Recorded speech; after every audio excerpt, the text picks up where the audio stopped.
प्यारे बुज़ुर्गों, माताओं, भाइयों और बहनों, संत दर्शन सिंह जी महाराज जिन्होंने बहुत कुछ रूहानियत के बारे में लिखा, जो चाहते थे कि हम सब प्रभु के पाने के रास्ते को सीख पाएं। वो चाहते थे हम सब अपने लक्ष्य को जानें और कदम अपनी मंजिल की ओर तेज़ी से बढ़ाएं। तो बहुत कुछ वो अपनी गज़लों के ज़रिए, अपनी राइटिंग्स के ज़रिए हम सबको दे गए हैं। और जब हम उन्हें पढ़ते हैं, समझने की कोशिश करते हैं, तो हमारा नज़रिया इस दुनिया के बारे, ज़िंदगी के बारे और साफ होता चला जाता है। हम जीव हैं, हमारे साथ बहुत से कर्म जुड़े हुए हैं।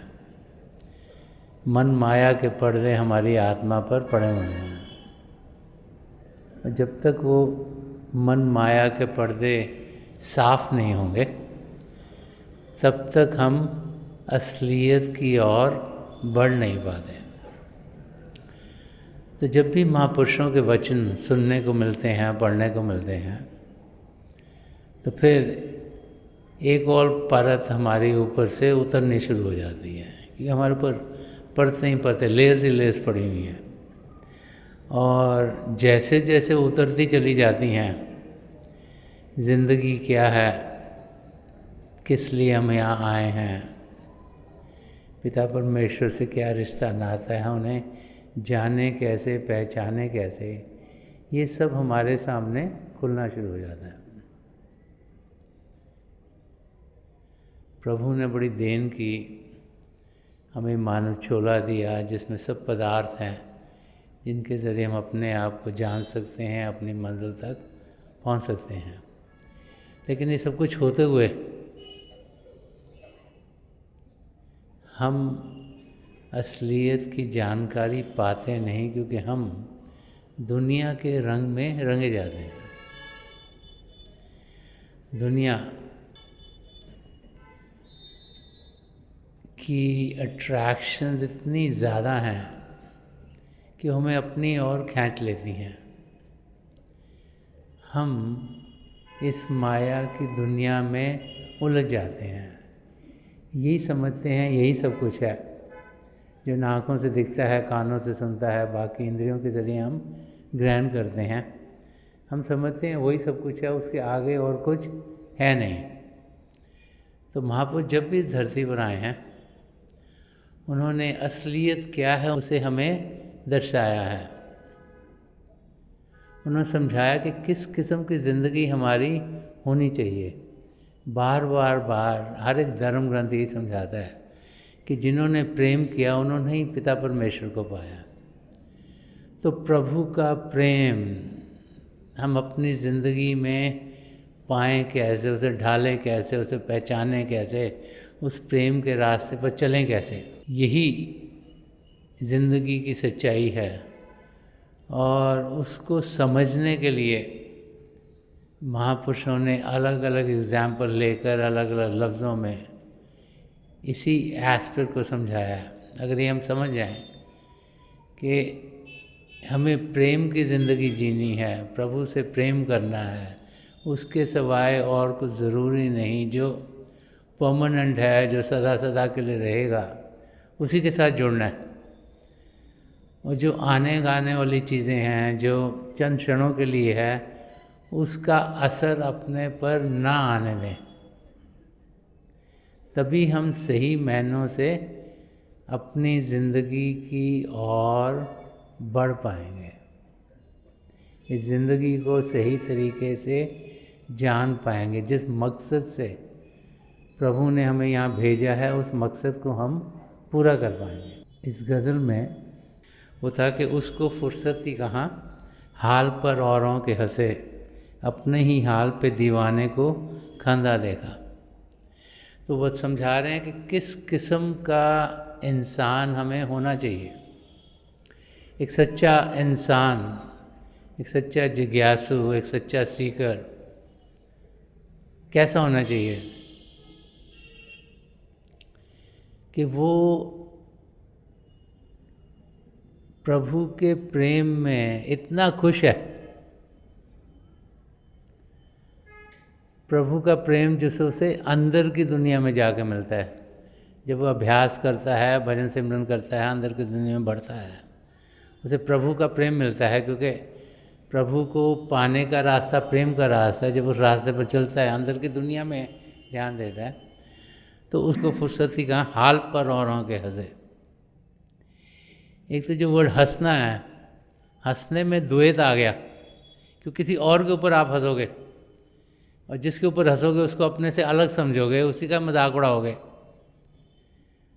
तो जो एक सच्चा शिष्य है वो तो एकता की ज़िंदगी जीता है। वो अपने सद्गुरु से और पिता परमेश्वर से एक होना चाहता है और उसी एकता की ज़िंदगी पर वो कदम बढ़ा रहा है।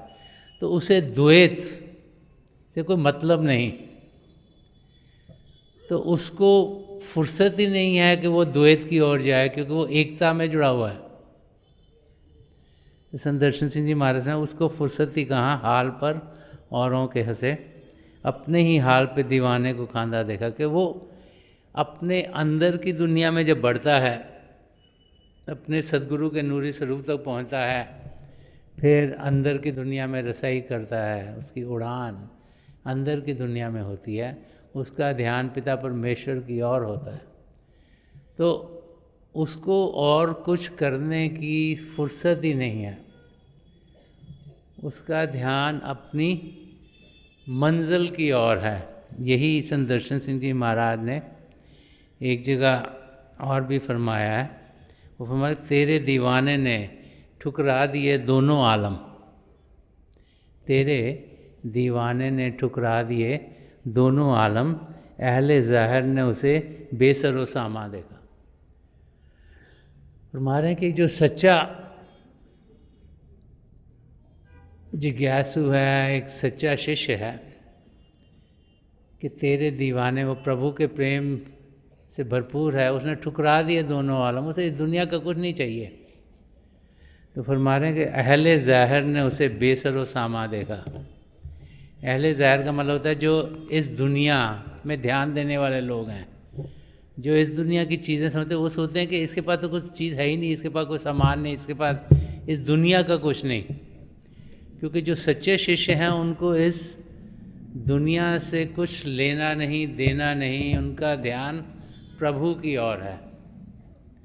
जो बाहर के लोग हैं सोचते हैं क्या है, ये दीवाना बना हुआ है, इसका ये तो कुछ करता नहीं, दुनिया के तौर पर, क्योंकि उसका ध्यान प्रभु की ओर लगा है। उसको खुशी, उसको आनंद, उसको मस्ती, उसको सारी एनर्जी अंदर की दुनिया से मिल रही है, उसको बाहर की दुनिया से कुछ लेन देन नहीं।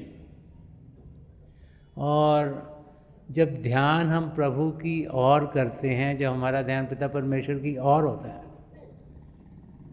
वही जिंदगी सही किस्म की ज़िंदगी है। जब भी ध्यान बाहर की दुनिया में जाता है तो वो समय जो हमें मिला है अपने आप को जानने के लिए, पिता परमेश्वर को पाने के लिए, वो समय बेकार हो जाता है। संत दर्शन सिंह जी महाराज ने एक जगह और भी फरमाया है। वो समझा रहे हैं कि जो एक सच्चा इंसान होना चाहिए, उसे कैसा होना चाहिए। फरमा रहे हैं कि जिन अहले जुनू को है सौदा ए मंज़िल, वो रह रो नहीं रह गुज़र देखते हैं। फरमा रहे कि जिन अहले जुनू, वो लोग जो आनंद की अवस्था पाना चाहते हैं, जो सीख कर रहे हैं, जो सर्च कर रहे हैं कि कैसे मैं सदा सदा का सुख चैन पाऊँ, उसी जुनू की अवस्था कहा गया, जो कि मस्ती का आलम है। जिनको अपनी मंजिल तक पहुँचने की सच्ची लगन है, वो इंसान जो सदा सदा के सुख चैन पाना चाहते हैं, जो अपनी मंजिल को पाने के लिए सच्ची लगन अपने अंदर रखते हैं, वो फरमा रहे कि वो रह रो नहीं रह गुज़र देखते हैं। वो ये नहीं देखते हमारे साथ वाले चलने वाले क्या कर रहे हैं, वो रास्ता देखते हैं, उनका ध्यान रास्ते के ऊपर है। तो संत दर्शन सिंह जी महाराज समझा रहे हैं कि जब हम इस धरती पर जीते हैं तो पहले हमने जानना हमारी मंजिल क्या है, फिर ध्यान मंजिल के सिवा किसी और तरफ नहीं होना चाहिए।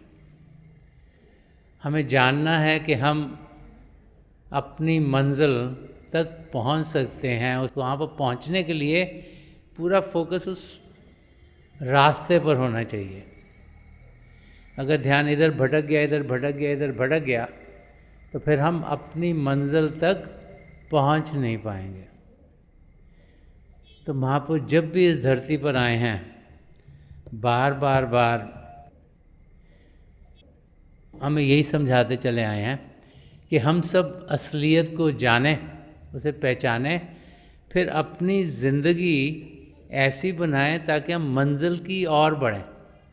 दुनिया में बहुत लगाव हैं, बहुत खिंचाव हैं जो हमें अपनी ओर खींचेंगे, हम उनमें फंसे नहीं।